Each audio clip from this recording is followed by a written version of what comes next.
with the coach that we have like Ashok, and with the guidance of Daniel and his team, I hope that one day we will see the top boxers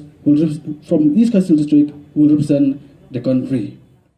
Kendai ngut kinong Iakura kejela ki bebentebit bat ka Boxing Association of East Kashmir saka kendai tarik unai tung arjar akuar kila syak pen kop buram hawa MLA ke Melian bediru menteri ke sorkar jela ba Hamletson Darling ha ke jingelang ke belalong halai mer apa Shillong lapin changkun shushu ke jingelang pen kop buram da ke jingdon lang General Secretary ke Boxing Federation of India ba lari khadpan nang ta ki bahayeng jigi ki samla ba duk kinong Shillong jangka diat sok klon nak liang MLA ha ba kren ke jingelang lapin pal ke men ban UI bagi samla nakathan ki yo ban Khur haduk kendai peli ki Takma nakat third Meghalaya games kataru pedeng ki babon ki jing e ki ya lenti ulai ro ru ye ki bor peniat bat ki coach ki bala IT met bat mensim nak benta ban pentebet ye ki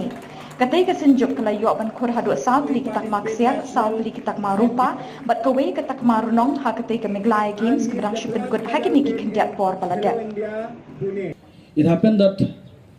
one morning I was here in this basketball court where all the boxers they are practice here in this basketball court. So I told them before the Meghalaya games, I told them that any player who secured gold medal, I will be giving 5,000. And those who secured gold or silver and bronze, I will be giving 2,000. But we are happy that nine of the boxers have come out successfully. We have 4 gold medal,